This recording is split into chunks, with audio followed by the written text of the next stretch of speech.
자, 도시 및 주거환경정비법상 정비사업절차에서 자, 이번 시간은 여러분 교재 392페이지, 관리 청구계획 내용부터 네, 설명을 드릴 수 있도록 그렇게 준비하겠습니다. 네, 앞에 봐주시죠.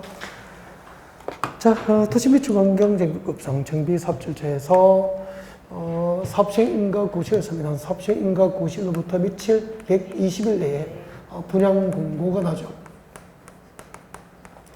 이 분양 공고 보고 이제 분양 신청을 희망하는 토지 등 소유자들은 분양 신청을 하게 됩니다. 자, 이 분양 신청 기간이 종료된 때 이제 정비사업 시행자는 분양 신청된 현황을 기초로 분양 처분 계획을 작성하는데 무슨 계획이죠? 관리 처분 계획이라고 합니다. 관리 처분 계획을 작성을 해서 인가를 받고 고시하는 절차가 있게 돼요. 네. 그 다음에 이제 관리청계 인가가 고시되면은 인가 고시가 있으면은 그 다음에 이제 드디어 재개발 재건축 사업의 공사 착수를 하게 돼요. 지금부터 이제 이 관리청계획은 무엇을 내용을 할까? 관리청계획 내용을 여러분에게 설명을 드리는 거죠. 관리청계획은 첫 번째 봐요. 관리청계획은 무엇을 내용을 합니까? 분양 설계를 이용합니다. 근데 분양 설계가 뭐냐면은 분양 신청한 조합원에게 특정한 조합원에게 이제 몇 평짜리 아파트, 몇 호를 줄 건지 동호수를 분양 대상이 되는 주택의 동호수 등을 설계합니다. 이것을 분양 설계라고 그래요. 분양 설계. 분양 신청한 조합원에게 아파트 동호수를 결정해 주는 게 분양 설계가 됩니다. 예를 들면은, 자, 여기 이제 관리청계 인가가 고시되면은 이제 공사에 들어가게 되죠. 공사에 들어가는데, 이게 이제 영등포구 대림동 재개발구역이에요. 대림동 재개발구역입니다. 재개발구역이니까, 이제 여기는 기반시설 열악하죠. 기반시설 열악하고, 노후 불량 건축물로 판정된 건물이 밀집되어 있겠죠.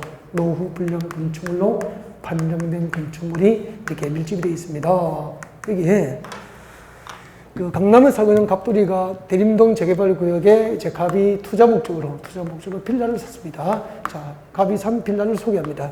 자, 빌라는 24평이에요. 빌라가 24평이고요. 대지지분은 10평짜리, 대지지분이 10평인 24평 빌라를 하나 샀죠. 그러면 갑은 당연히 대림동 재개발 지역의 조합원이다. OX? 재개발할 때 조합원은 이 정비구역 안에 토지 소유권자, 건축물 소유권자, 지상권자니까 갑은 빌라니까 건축물 소유자 맞죠? 그리고 대지 지분이 10평이니까 토지 소유권이 있습니다. 그래서 토지와 건축물 소유자니까 당연히 대림동 재개발 조합의 조합이 되죠. 그러면은 투자 목적으로 이 빌라를 3억에 샀죠.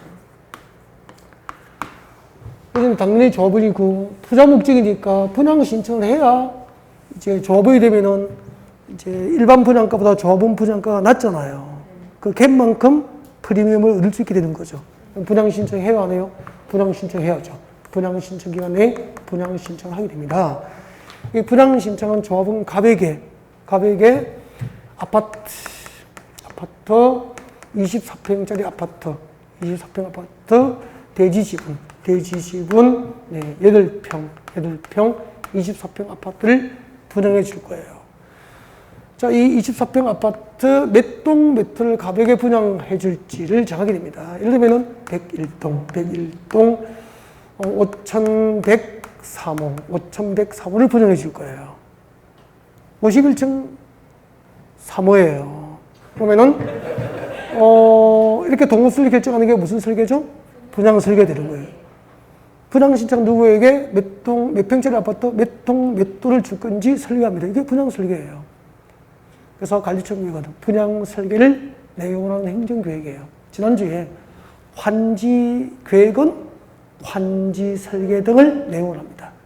관리처분계획은 분양 설계 등을 내용을 합니다. 이렇게 되는 거죠. 그 다음에 두 번째, 분양 대상자의 주소 성명입니다. 그러면은 제 갑에게 101동 5103호를 분양하겠다라고 분양 설계가 되면은 101동 5103호를 분양받을 갑의 주소와 성명을 관리 처분으로 결정을 해야 돼요.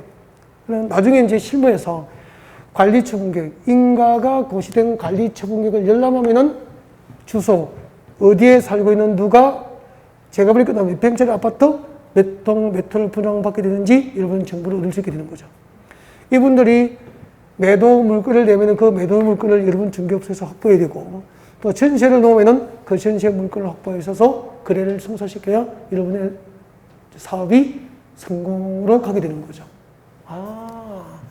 아파트 동호수, 그 다음에 동호수가 결정되면 주소와 성명을 정하거나, 그 다음에 분양 대상자별 분양 예정인 대지나 건축물입니다. 그럼 봐요. 갑에게 분양신청 갑에게 분양 예정인 대지나 건축물은 24평 아파트 대지지분 10평 맞죠? 이거 추산액이 얼마냐 이 말이에요. 이 추산액이 7억이에요. 7억. 갑에게 분양 예정인 101동 5103호 24평은 분양가 추산액이 7억이다. 7억을 갈증을 정합니다. 그 다음에 대림동에서 24평은 7억, 32평은 9억, 42평은 12억 이런 식으로 분양 대상자별 분양 예정인 대지나 건축물이 무엇인지 알겠죠? 분양 예정인 대지나 건축물의 추산액. 왜 추산액이죠? 관리청을 작성할 때는 이걸 만들 때는 공사 착수 전이잖아. 그러면은 앞으로 분양 예정인 아파트는 있습니까? 앞으로 건설해야 됩니까? 앞으로 건설해야 되고 현재는 없잖아요. 그러니까 가격입니까? 추산액입니까? 추산액. 그 다음에 분양 대상자별 종전 토지. 분양 대상자별 종전 토지와 건축물의 정확한 명세표하고 그 종전 토지와 건축물에 이거 줄 거야 됩니다. 교재 줄 것이십시오. 사업시행인가가 고시가 있은 날 기준. 사업시행인가 고시가 있은 날 기준으로 산정한 가격을 관리청으로 결정합니다. 거기는 5번 돼 있죠? 5번에 봐요. 동그라미 5번. 393페이지 제일 위에 박스안에 동그라미 5번. 분양 대상자별 종전 토지와 건축물 명세 및 사업시행인가 고시가 있은 날 기준으로 산정된 가격을 관리청으로 결정한다 이 말입니다. 잠깐만요. 분양 신청한 갑의 종전 토지와 건축물은 아파트입니까? 24평 빌라입니까? 빌라잖아. 지금 이거는 지금 없습니까? 건설해야 됩니까? 지금 현재 있습니까? 있으니까 가격인 거야. 이 분양 신청한 조합원의 종전 토지와 건축물의 가격을 산정하는 기준일자가 사업시행인가고시가 있은 날이야. 여기 정비사업 절차에서 분양 공고, 분양 신청 전에 절차가 뭐죠? 사업시행계획 인가고시잖아. 사업시행계획 인가고시가 있으면 그날부터 120일 내에 분양 공고를 하잖아요. 이렇게 대림동 재개발 사업에 대한 사업시행계획 인가고시가 있은 날, 이 날짜 기준으로 산정된 갑의 종전 토지와 건축물의 정확한 가격을 관리처분을 정하러 간 거지. 그럼 이제 사업시행인가고시가 있은 날 기준으로 산정된 갑의 종전 토지와 건축물의 가격이 5억이에요. 얼마 주고 샀죠? 3억 주고. 조합 설립 인가 전에 샀거든. 정비구역 지정되기 전에 샀어. 투자 목적으로. 그러니까 사업시행인가고시가 있을 때까지 그 시간 동안 얼마 올랐죠? 2억이 올랐죠. 그러면은 분양 신청한 조합원의 종전 토지와 건축물의 가격은 5억. 갑에게 분양 예정인 대지나 건축 추산액은 얼마? 7억. 갑은 분담금 얼마 내야 됩니까? 2억을 내야 24평 아파트 키를 받는 거야. 알겠죠? 2억을 부담하더라도 분양가가 7억이면 시가는 9억 갈 수도 있죠. 그럼 2억을 벌었죠. 아까 정비구역 지정 전에 3억 주고 샀죠. 사업시행 인가가 날 때까지 2억이 올랐죠. 4억 번 거잖아요. 그죠? 이런 것을 관리청으로 전부 결정하게 되는 거예요. 분양 신청한 조합원의 종전 토지와 건축물의 명세와 그리고 분양 신청한 조합원의 종전 토지와 건축물의 가격을 산정합니다. 그때 가격을 산정하는 기준일이 사업 시행 계획 인가고시가 있은 날 기준으로 산정된 종전 토지와 건축의 가격을 관리처분계획에 포함시켜야 되는 거야.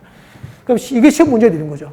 관리처분계획에 포함되어야 할 종전 토지와 건축의 가격을 산정하는 기준일은 언제입니까? 사업 시행계획 인가 공시가 있은 날 기준으로 산정하게 되는 거예요.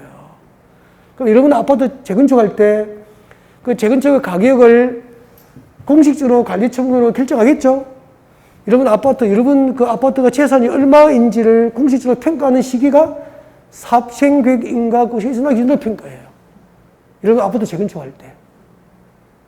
그리고 내가 분양받을 아파트 추산액이 얼마인지를 관리처분계획 인가 공시가 따면 알 수 있게 되는 거야. 그럼 내가 분담금을 얼마 준비하고 얼마가 재건축을 통해서 경제적 이익을 얻게 되는지 알 수 있게 되는 거잖아. 좀 이해가 되죠? 그 다음에 지금 관리처분계획 인가 공시 후에 공사에 들어가니까 여기 관리처분계획 만들 때는 공사를 하기 전이잖아요. 그럼 정비 사업비입니까? 사업비 추산액입니까? 사업비 추산액을 관리처분을 정해야 되죠. 그러면 사업비가 얼마나 들어갈지 추산되면은 조합원의 분담 규모하고 분담 시기를 결정할 수 있죠. 그 다음에 6번에 이렇게 6번은 잠깐만. 아까 대림동에 빌라를 투자한 갑은 빌라 24평 대리집은 10평짜리를 3억 주고 샀죠. 현금 1억 가지고 있었어. 그럼 2억이 부족하죠. 여기다가 전세 놓았죠. 전세 보증금 1억 받았어. 그럴 수 있죠. 그럼 여기에 전세권이 설정될 수 있죠. 세입자가 전세권을 설정할 거 아니에요. 그 다음에 은행에 담보 제공하고 대출을 1억 받았어. 그러면 은행도 채권 확보를 위해서 여기다가 주담권 설정하겠죠. 그러면은 분양신청 갑의 종전 토지와 건축물에는 소유권만 있습니까? 소유권 외에 권리가 있습니까? 소유권 외에 권리가 있죠. 이 소유권 외에 권리 명시에 관한 사항도 관리처분을 다 밝힙니다. 그래서 마지막에 한번 봐요. 6번. 분양 대상자의 종전 토지나 건축물에 설정된 소유권입니까? 소유권 외에 권리 명시입니까? 소유권 외에 권리 명시. 그게 7번 돼 있죠? 그래서 4번을 빼고 4번은 참고하시면 돼요. 1, 2, 3번 설명했죠. 그 다음에 5번, 6번, 7번 설명했잖아요. 그냥 외우라고 하나하나를 현장을 통해서 다 설명드렸죠. 이 정도 하면은 몇 번만 들으면 안 외워도 다 거의 보면은 기억나요. 객관식이니까. 그러면은 여러분이 만약에 대림동 재개발 조합원이면은 이 중에서 무엇이 제일 중요합니까? 여러분이 실제로 대림동 재개발 구역에 투자를 하셨어. 그럼 이 중에서 제일 중요한 게 내가 몇 평짜리 아파트, 몇 동, 몇 호를 받는지 분양 설계가 제일 중요하잖아요. 아니, 10분 다 대림동의 재개발 조합원인 거예요. 10분 다 같이 투자 목적으로 평택에서 어느 정도 투자했어. 빌라 샀어. 그래서 삐질까봐 또 이름 못 들겠네. 예를 드는 거예요. 괜찮죠? 삐지면 안 돼. 그러니까 이쁘니까 한강이 보이는 101동 제일 앞동이잖아. 맨 앞동 뷰가 좋잖아. 101동 52층 중에서 51층이야. 예쁘니까 그 다음에 예쁘니까 두 번째 라인에 이제 101동이 아니고 201, 202 알겠죠? 중간정도 층수야. 그 다음에 남자분이고 못생겼으니까 그러면 맨 뒷동에 쓰레기 어린이 놀이터 옆에 1층이야. 그 말이 돼요, 안 돼요? 안 되죠. 지금 연락 엄청 받으셨거든요. 안 된다고 그러잖아요. 그래서 모든 조언이 인정할 수 있는 객관적 기준에 의해서 동수가 결정돼야 되죠. 그래서 우리 관리청계 작성 기준, 즉 아파트 분양 설계, 동호 설계 결정하는 기준을 법으로 국회에서 만들어 둔 거예요. 이해가 됐죠, 이제? 그래서 393페이지 오세요. 393페이지 제일 밑에 양가로 2번 관리처분계획 수립 기준이 무엇인지 알겠죠? 분양 설계, 즉 아파트 동호 설계 결정하는 기준이에요. 관리처분계획이 뭐죠? 분양 설계 등 기준이야. 아파트 동호수 등을 결정하는 기준이죠. 자, 원칙 내려옵니다. 아파트 동호수를 결정할 때는 종전토지, 분양 신청은 조합원의 종전토지와 건축물에 무엇을 기준으로 합니까? 동그라미 하죠? 면적, 이용 상황, 환경. 그 세 개를 외워야 돼요. 그 세 가지와 그 밖의 상황을 종합적으로 고려해서 관리 청구 분양을 설계, 즉 아파트 동호수를 결정하는 원칙이에요. 여러분, 아파트 동호수를 결정하는 기준이 세 가지가 있죠. 우리 지난주에 환지를 설계할 때는 기준이 7개죠. 이렇게 외웠잖아요. 위지면, 토수리, 환. 이 7개 중에서 정비법상 관리 처분 계획, 분양 설계 기준은 3개뿐인 거예요. 분양 신청은 조합원의 종전 토지와 건축물의 면적, 이용 상황, 환경 이 3개예요. 그러면 도시개발법상 환지 계획 작성 기준, 환지 설계 기준이면서 정비법상 분양 설계 기준이 되는 것은 3개죠. 면적, 이용 상황, 환경. 이용 상황, 환경 3개죠, 3개. 외워두시라고. 이런 거예요. 잠깐만요. 분양 신청한 조합원의, 분양 신청한 이 조합원의 종전 토지와 건축물 면적이 크면은 새로 분양 설계되는 아파트도 면적이 큰 평수의 아파트. 면적이 작으면은 작은 평수의 아파트를 결정해 준다 이 말입니다. 공평한 거 맞죠? 네. 그 다음에 분양 신청한 조합원의 종전 토지와 건축물의 이용 상황. 분양 신청한 조합원의 종전 아파트 이용 상황을 이렇게 나누어요. 이용 상황이 매우 양호, 양호, 보통, 불량, 매우 불량 이렇게 나누어요. 그러면은 분양 신청한 조합원의 종전 아파트 이용상이 매우 양호했다면은 새로 분양 설계되는 것도 매우 양호한 거. 매우 불량했으면 매우 불량한 아파트 줘요. 그럼 재건축 투자할 때 싸다고 맨 뒷동에 어린이 놀이터 옆에 1층 재건축 사면은 운 좋으면 잘 뽑으면은 동호수가 맨 앞에 꼭대기로 갈 것 같죠? 아니다 이 말이에요. 그러니까 재건축 할 때는 재건축 투자할 때는 진짜 조심해야 돼요. 한강이 보이는 맨 앞동에 고층 사면은 맨 앞동에 고층을 줘요. 알겠죠? 강남에 투자할 때 조심해야 된다니까. 그러니까 이 시골에서 올라와가지고 싸니까 그지? 저 뒤에 어린이 놀이터 옆에 1층 하면은 프리미엄 붙겠어. 2억씩, 3억씩 차이 난단 말이야. 배우잖아. 그 다음에 환경도 중요한 거야. 분양 신청은 저번에 종전 아파트 환경이 상이면은 당연히 상 주겠죠. 중이면은 중. 하면은 뭐죠? 하 준다니까. 이 세 가지가 분양 설계, 즉 아파트 동호수를 결정하는 기준이에요. 알겠죠? 그래서 환지 계획 작성하는 기준이 7개고, 분양 설계할 때는 기준이 몇 개죠? 3개. 분양 신청은 조합원의 종전 토지와 건축물의 면적, 이용 상황, 환경 등을 기준으로 한다는 거죠. 그러면은 내가 강남에 재건축할 때 맨 앞동이었고 위에 꼭대기층이었단 말이야. 근데 나중에 관리처분 계획에 의해서 그 다음 동으로 밀려나고 중간층으로 내려갔잖아요. 소송하면 이겨요. 이걸 알면은 따질 수 있잖아. 저 사무실에 가서 맞죠? 소송한다 그러고. 근데 모르면은 운이 없다 그러고 물려나면 안 된다고. 그 다음에 394페이지. 394페이지 예외가 나와 있습니다. 예외. 자, 이게 원칙인데 예외가 있죠, 예외. 우리 환지 계획 작성할 때 특례가 9개 인정됐죠? 정환지, 감환지, 입체환지 기억납니까? 환지, 부지정, 과수토지, 그죠? 똑같이, 거의 정비법에 똑같이 인정이 된다고. 자, 예외 규정 중요한 거 하겠습니다. 이 한번 보십시오. 너무 좁은 토지나 건축물 줄 거 봐요. 너무 좁은 토지나 건축물 밑에 예를 들면 알박기 적으세요. 예를 들면 알박기. 재개발구역에 땅 토지 소유, 알박기. 재개발구역에 토지 소유권이 있으면은 아까 조합원이고 당연히 아파트 분양권을 원칙적으로 보장받잖아요. 근데 재개발구역에 토지 소유권이 2평이야, 2평. 2평은 지목이 정한 목적도를 건축할 수 있어, 없어? 그럼 그분은 목적이 뭐죠? 투기 목적이잖아요. 땅 한 평만 있어도 아파트 입주권 달라고 갈 거 아니에요. 그분들은 알박기 하시면 투기 잘하셨다고 아파트 입주권 교부합니까? 그 권리를 현금으로 청산합니까? 현금청사에 쫓아낸단 말이야. 알겠죠? 그 뒤에 줄 것입니다. 정비구역 지정 후 분할된 토지를 지정한 자 줄 거예요. 정비구역 지정 후 분할된 토지를 지정한 자 줄 것이고, 밑에 적으십시오. 투기꾼. 쉽게 얘기해서 투기꾼이잖아요. 정비구역 지정 고시 후에 분할된 토지를 왜 샀죠? 투기 목적으로 보는 거죠. 그분에게 똑똑하십니다 라고 아파트 입주권 주지 않고 전부 그 권리는 현금 청산해서 쫓아내버려요. 입주권은 교부 대상입니까? 제비입니까? 제비라는 거지.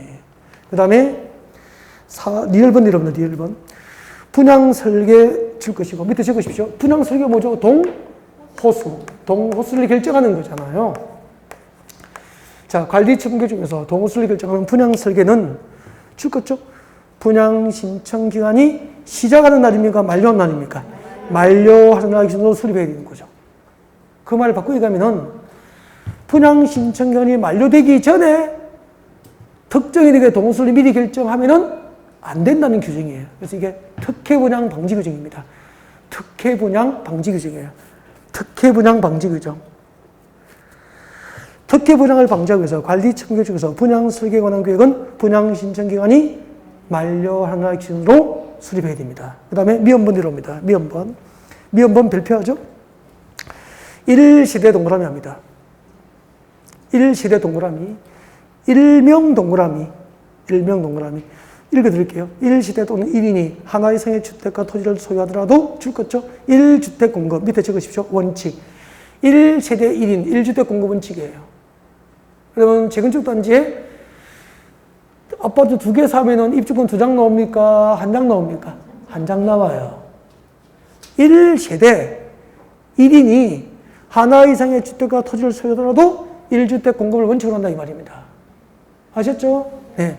자, 그 다음에 같은 시대에 속하지 않은 2인 이상이 줄 거죠? 2인 이상이 1주택과 1토지를 공유한 경우 줄 거예요. 공유 동그라미. 2인 이상이 한 개의 주택이나 한 개의 토지를 공유하더라도 공유자 전부에게 각각 입주권이 교부됩니까? 1주택 공급 원칙입니까? 1주택 공급 줄 거고 밑에 원칙. 그래서 외울 때는 1세대 1인 공유자 모두 몇 주택 공급 원칙입니까? 1주택 공급 원칙인데 거기에 대한 특례가 비업에 나와 있죠? 비업에 나와 있죠? 일단 읽어둬요. 참고만 해요, 참고. 이건 나중에 이제 여러분이 실력이 쌓여야 들어갈 수 있단 말이야. 아직 들어가진 않죠? 그 다음에 이제 책장 넘겨집니다. 책장 넘겨서 여러분 교재 399페이지입니다. 399페이지 오세요. 399페이지를 펼쳐두시고 앞을 보시면 됩니다. 399페이지 보시면 관리중개 인가고시의 효과로 나와 있을 거예요. 관리중개 인가고시의 효과 나와 있습니까? 399페이지 맨 위에 관리처분계획 고시의 효과 여기 별표하시면 돼요. 399페이지 맨 꼭대기에 관리중개 고시의 효과 이거 동그라미 해놓고 1번 줄 것이고 2번 줄 것이고 지상 끊는 계약이 줄 것이고 3번이 없고 또 넘겨서 기존 구조로 철거 줄 것이면 되죠. 기존 구조로 철거. 이걸 이제 설명을 드릴 거예요. 앞에 봐주세요.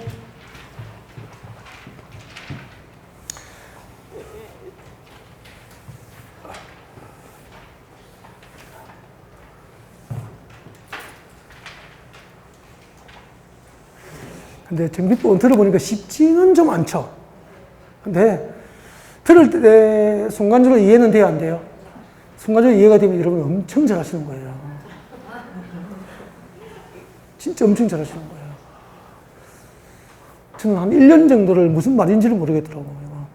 저도 처음 공부할 때가 있었을 거 아니에요. 그죠? 무슨 말인지를 모르겠더라고요. 도대체. 근데 그때 처음 강의할 때 무슨 말인지를 모르고 강의를 했는데 그분들이 또 합격을 해요. 죄송하죠. 고맙고. 관리청계 인가고시가 나면 그 다음 뭐죠? 절차가? 공사에 들어가잖아. 우리 원리를 생각해봐요. 관리청계 인가고시에 공사에 들어가면 재개발구역에 대림동 재개발구역 원주민들이 그대로 세입자하고 살고 있어야 됩니까? 이주해야 됩니까? 이주를 하려면은 관리증격 인가 고시 후에는 정비구역 안에 종전 토지나 건물에 대한 사용과 수익을 허용해야 됩니까? 금지시켜야 됩니까? 금지됩니다. 금지. 정비구역 안에 종전 토지나 건축물에 대한 사용, 수익 금지. 이게 첫 번째 효과야. 읽어볼까요? 399페이지 제일 위에 봅니다. 읽어드릴게요. 들었죠? 종전토지, 관리청계 인가고시되면은, 자, 읽어볼게요. 종전토지나 건축물 소유자, 지상권자, 전세권자, 임차권자 등 권리자는 관리청계 인가고시가 있을 때부터 이전고시 날까지 종전토지나 건물에 대해서 사용수익을 할 수 있다, 없다? 없다. 관리청계 인가고시가 있으면은 정비구역 안에 종전토지나 건물에 대한 사용수익이 법적으로 금지가 돼요. 이 원칙이라. 단, 다음 중 한 개 들어가면, 즉, 사업시행자로부터 동의를 받은 경우 등은 그러하지 아니하다. 다음 내려와요. 그 다음에 거기 드시고, 여러분, 그러면은, 관리청계 인가고시에 있으면 정비구역 안에 종전토지나 건축물 소유자 등은 종전토지나 건물에 대해서 법적으로 사용수익이 법적으로 금지돼 버리죠. 그럼 사용수익할 수 없게 된 종전토지나 건물에 설정된 지상권, 전세권, 임차권 계약은 의미가 있습니까? 없습니까? 없죠. 그래서 관리청계 인가고시에 있으면 지상권, 전세권 등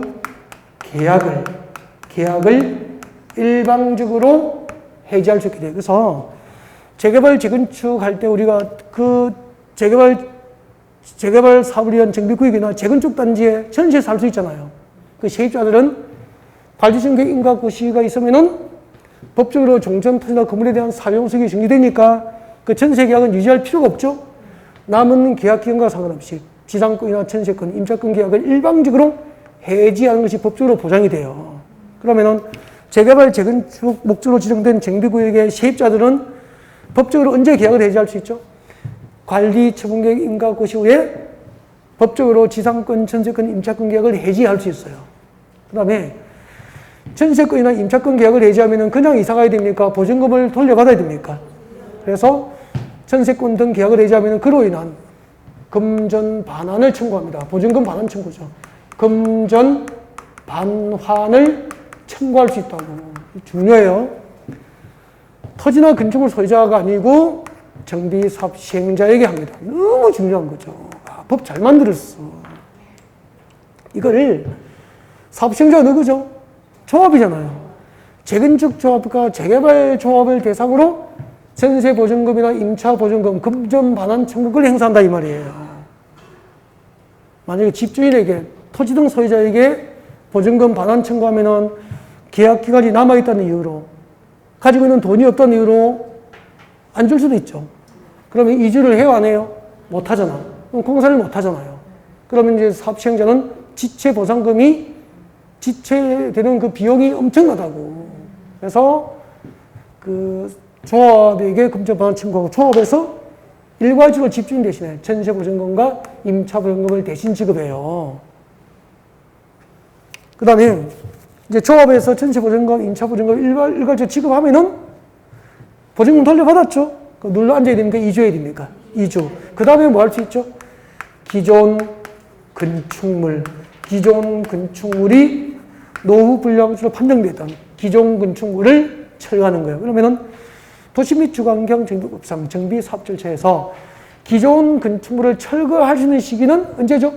관리청계 인가고시 후에 기존 건축물이 철거되는 거라고. 그 다음에 전세 보증금과 임차 보증금을 지급한 조합은 가만히 있지 않겠죠? 집주인에게 구상권 행사하는 거 아니에요. 그래서 보증금을 지급한 사업시행자 조합에서는 구상권을 청구하게 됩니다. 누구에게? 토지 등 소유자, 토지나 건축물 소유자, 토지 등 소유자를 대상으로 구상권을 행사하게 되는 거예요.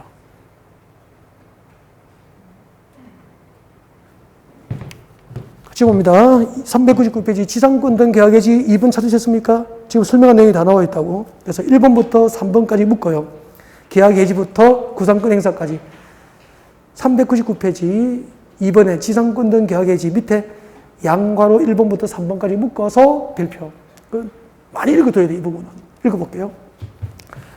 자, 정비 사업 시행을 위해서 지상권, 전세권, 임차권 등 설정 목적을 달성할 수 없는 자는 그 지상권 등 권리자는 계약을 뭐 할 수 있죠?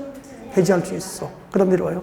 계약을 해지할 수 있는 자가 가지는 전세금, 보증금, 그 밖에 계약상의 금전반환 청구권은 누구에게?